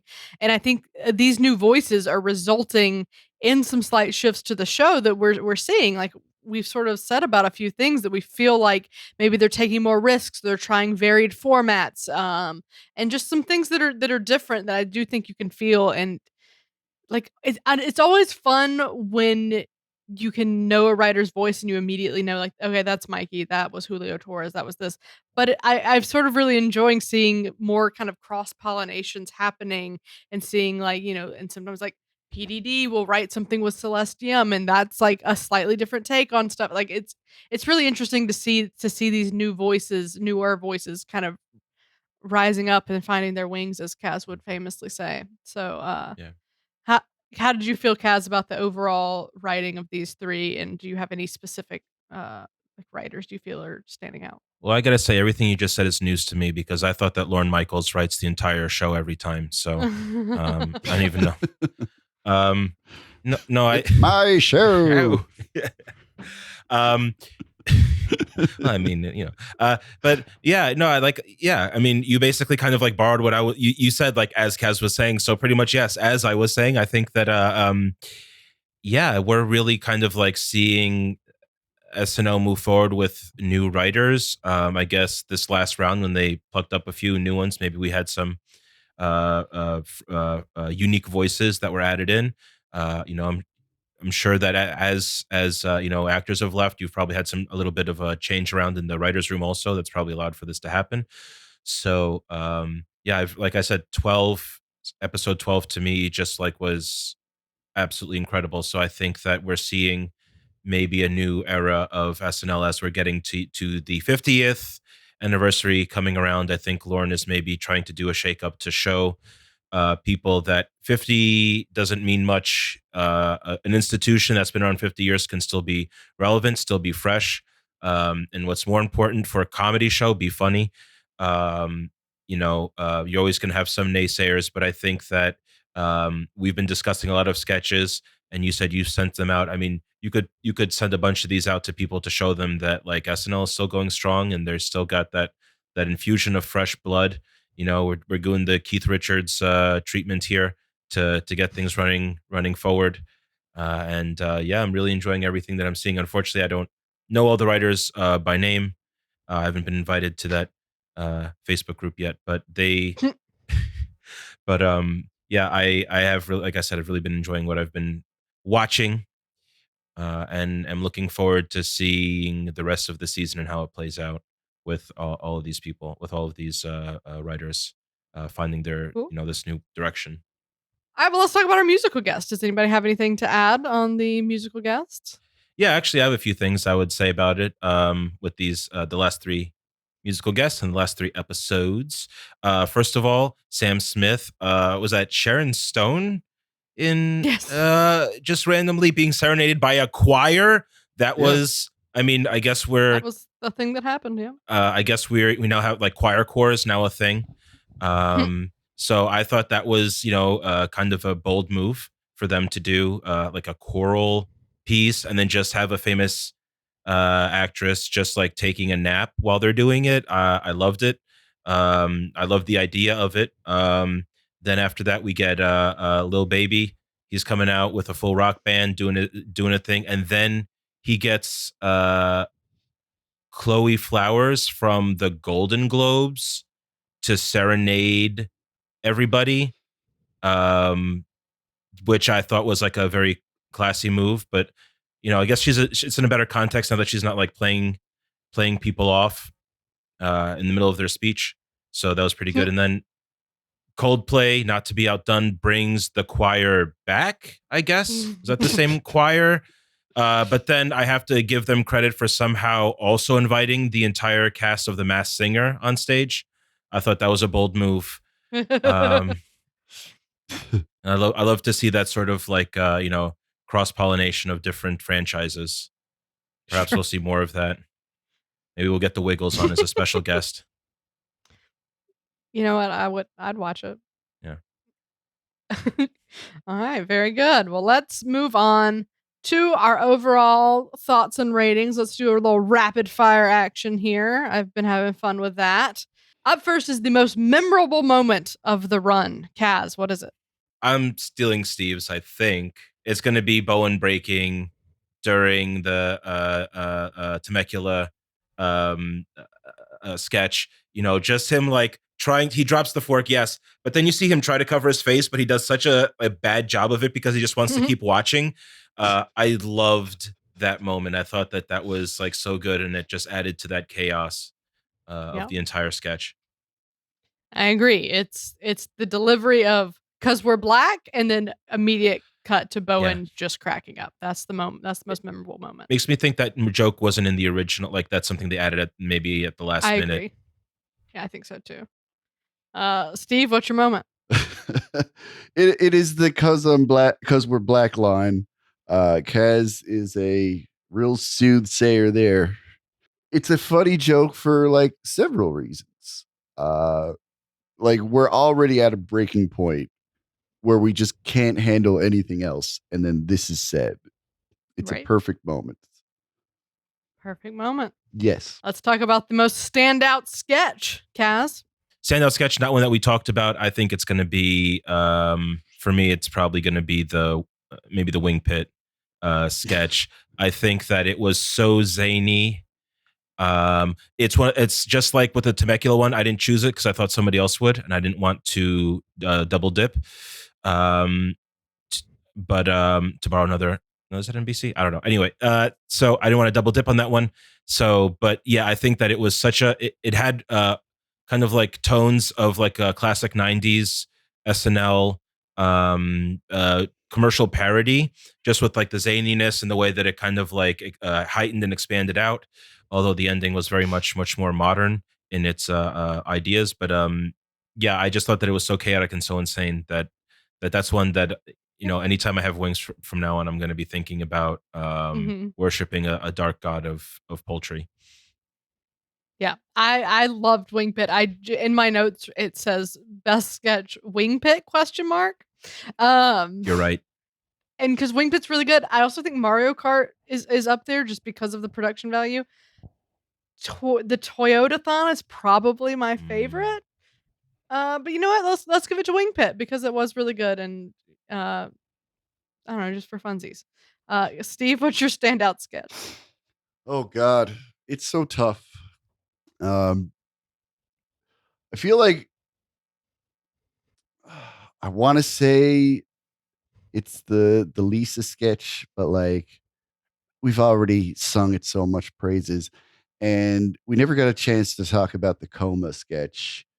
I don't know if that's the best one, but I keep thinking about it because just that Valley Girl accent that Pedro Pascal was attempting. I think this is what I liked about it. He was trying so hard, but like I actually needed someone to like explain to me out loud what the hell that voice was supposed to be. Like when somebody finally said, "Oh, he's got what was it, like a North California X? I don't know. Valley.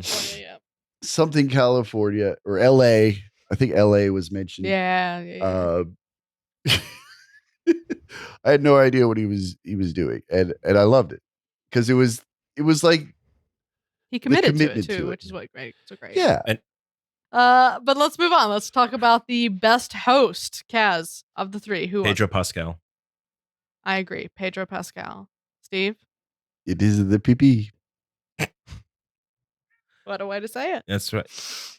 for all the reasons that we've already said. He just really committed and was really great, and it was a very solid episode. That's right. Best musical guest, Kaz. I'm gonna give it to Lil Baby because I think that he went out on a limb. Everybody is talking about That's him. dangerous for a baby. That is dangerous for a baby, but he has learned where others have failed. What if that bow breaks? That's right. What if he falls out of a window? But this time it didn't happen. He's sticking to his branches. He's sticking to his guns. I think that, but really though, yeah, I think that he just, he experimented a bit, like I was saying before, with like getting Chloe Flowers in there. Also he's getting like a live band to back him to do a track. Also the just the visuals of the backgrounds for his sets were. His two songs were also just like much more, in my opinion, interesting and appealing. So I'm going to give it to Lil Baby. I'm going to give it to Sam Smith, if for nothing else than for having Kim Petras come out of that dress, which I think is hilarious and amazing and perfect. Steve, who's your best musical guest? I'll give it to Sam Smith because, that Unholy song is, it's been around a while, but it's a bop. Like, it's been used on the show all the way back to when Jack Harlow hosted. It's That was, I think, the first time I heard it. Actually, it's not exactly a debut. It's not like This Is America or any other songs that like you didn't hear until it came on SNL. But I think that's like, of the performances, that's probably my favorite song of all 6 songs that were played. Let's talk about MVP. Kaz, who is it? Bowen Yang. Bowen. That's right. That's right. The one and only. I think that he, like I was saying before, everything he was in, he was crushing. Even when he broke, it was, he's such a professional, and he's so good at support that when he breaks, that like things have gone so far out. Even when he breaks, it's funny. I think every role that he was doing was just like incredible. I agree. I think the MVP is Bowen too, because I don't know. There's definitely a case to be made for Ego, who had that one really standout moment and was obviously great and everything. But I think across the 3 episodes, Bowen was much more prominent and just really, really delivering left and right. Even from I think the first of the 3 is when he debuted the George Santos impression, which we love to see. So yeah, I think Bowen. Steve, I could say Bowen right now. you could. And you will. No, it'll just be redundant. I'm going to say Ego. Yeah. Just because, like, and I'm literally only thinking of one sketch, but it was just such a time. It was a hoot. It was a holler. It was a real knee slapper. I don't know, man. I don't know. Like, Sometimes that's enough. Yeah. Mm-hmm. like there's something about that performance that is just like, it's so rare to see that level of power. Like, these are all professionals. They get paid to do this. This is their jobs. They go into work. They put in many hours, and then it all comes down to this live show. And considering all that, these supposed professionals can't handle what Ego is throwing down on the wobbly table. And nobody is spared. The whole place just goes up. And like, you can't do that. You can't do that unless you are the best of the best, the funniest of the funniest. Because that's what you're doing. You're making some of the funniest people in the world laugh this hard when they're supposed to be behaving. Like, need I say more? All right. Well, here's the big one. Across the 3 episodes, on a scale of must-see TV, Sunday morning Peacock, catch the highlights on YouTube, or Saturday Night Dead, Kaz, how would you rate this run of 3 episodes? Okay, we're gonna go backwards. We're gonna moonwalk this one. We're gonna start with Pedro Pascal, we're going must see TV. Build a time machine and watch it live. It's on fire. Even if you get trapped in the past, you got to see that live, and it's worth all of the time and effort that you put into cracking the time space paradox. Now we're going back to we're going to go one more back to Michael B. Jordan. I think Michael B. wait until Sunday morning. There was some good stuff there, but overall, I think that if you happen to go to a birthday party or something, it's okay. You're going to get all the good stuff the next morning. Watch it when you're hungover and get some good laughs. It was pretty good. Now we're gonna jump back a little further. We're gonna go to Aubrey Plaza. Man, I think you guys know how numbers work. We're going to number 3. Catch the highlights on YouTube. There was some good stuff on that one, but overall, I think there were a few that there were a few that were like take it or leave it for me. So if you're just catching the highlights on YouTube, I think you're going to get the funniest bits, and you're going to get the best of Aubrey Plaza. So I don't know. That's 4 choices, So 3 episodes. If Yes. we average those too? out, I Yeah. would say the overall run of 3 would be Sunday Morning Peacock. Wow, I didn't know that. You could have said there was an average. I thought I was supposed to be rating all these episodes on their Well, no. lonesome. No, because you started and then I was like, you know what? I actually like it. Let's do that. Oh, So you we know what? normally don't, Mhm. but I like it. So Yeah. you've changed the show forevermore. I will not be doing I it. like it. Wow. You know what? Well, thank you, Katherine. I'm glad that somebody believes in me. You know what? For these, I'm going to give you Saturday Morning Peacock. If we're doing an average, let's go with Saturday Morning Peacock. Saturday Morning Peacock. Wow, you're That's watching right. it in advance. We're going. Of the show. That's impressive. We built the time machine. We built the time machine. You're a week late. We built the time machine. We're downloading the episode and we're going back to watch it before anybody else. That's how much I believe in this show. I think these 3 episodes, Okay. if you have to average them out, I want you to see the entirety of episode 12. So we're going to binge all 3 Sunday morning. Fair. I'm waking you up Fair. at 6 a.m. I'm spilling coffee on your head and it's happening. All right. This is Right. going down. This is the first thing I want your eyes to see. I'm going to open them up just like a Kubrick film. All right. We're going to get some Moloko with my droogs and you're going to cram this comedy in your head and I'm going to quiz you on memorable lines later. So that's going to be Great. my average right there. We love to see it. I'm going to say Aubrey Plaza. I would say catch the highlights on YouTube. There's a couple really good things in there, some weaker things. Michael B. Jordan. I'm going to say Sunday Morning Peacock because I agree. Most of them were enjoyable. There weren't really any duds. Pedro Pascal. I would say must see TV if for nothing else than because Lisa from Temecula. That was something you still get the magic watching it after the fact, but it was that much more magic seeing it live. So on the whole, and because this was a little up and down, these are in a range. I'll say Sunday Morning Peacock because there's of the 3 episodes, I think 2 of them you want to see the whole thing. So yeah, Sunday Morning Peacock. Steve, where are you gonna land? I feel like I want to go Peacock must see, but like highlight Peacock must see also makes sense. Right. But I think I was a little bit warmer on the Aubrey Plaza episode, or at least found things to enjoy.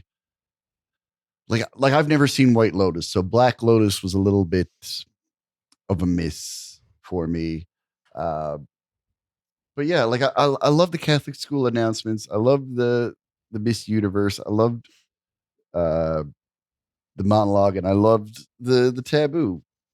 So yeah, I think it's Peacock, and then Pedro gets the must see TV at the end. Which we average out to Peacock. I guess so. Yeah. Peacock. So plus unanimous. Peacock unanimous without Sunday Morning ads. Peacock. That's right. Without ads. We pay right. extra for no ads. It's these are good enough to splurge for no ads. So that's sort of like a 3.5 out of 4. All right. So on the whole, we're agreeing Sunday Morning Peacock. This was a pretty solid run of 3 episodes, 3 first-time hosts that we all did great work. We love to see it. But before we leave, Kaz, thanks so much for being on the show. This was fun. Yeah, thanks for letting me ramble for 3 hours. I really appreciated the invite. Loved it.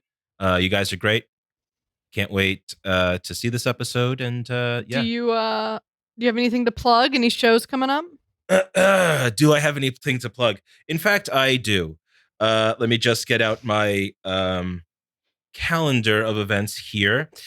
Yes. So if you have, speaking of YouTube, if you have it, I do have a show coming up with the Laugh Index Theater. It will be February 22nd at 8 o'clock, premiering on the internet. You can go to litcomedy.com. And for a small fee, very small fee, you will be able to watch the show. I believe the first few tickets are free. So first 7 tickets. Tickets are free. So after party heads, get on it. I will be doing things there. I have, if you live in the New York area, my indie team, a series of unfortunate folks, will be having their show Feminish Saturday, March 4th at 7 p.m. at Players Theater. I unfortunately have a very small, negligible part in that, but I'm standing my team. I am on hiatus from them. But anyway, the other thing at the People's Improv Theater at the Pit Loft, Wednesday, March 8th at 7:30, Boogie Manja's Cliffhanger, which I write for. We'll have our first show of the season. I'd love to have you come out. It's going to be great. We had a killer season last time. We have a new director this year, so it'll be interesting to see what directions we go into now. And I'd love to see all of you there, and you can tell me to stop rambling. All right. Well, if anybody wants to see more of me, I've got a show called SpawnCon, where every sketch is for sale. If you love those sweet, sweet commercial parodies, come on down to the Brooklyn Comedy Collective on February 24th at 8 p.m. Also, we'll probably have another episode before this, but my show Social Commentary, which previously was at the Squirrel, will be at the Pit Loft. And now it's a full rockin' hour long, guys. Whoa. And that's April 2nd at 6:30. And follow me at Katherine is Funny to see some new filmed sketches I'm working on. And yeah, that's what I've got going on. Steve, what are you up to? Oh, don't ask. Nothing. There's nothing going on out here. We think we do comedy things? This salty rock I live on? Oh, I forgot to plug my at thing, at Misha Kaz, MISHAKAZ. Find me on Instagram. I'm there, and other places, but that's where I mainly post. So, all right. Well, this was fun, guys. Thanks for being here, and that is a wrap.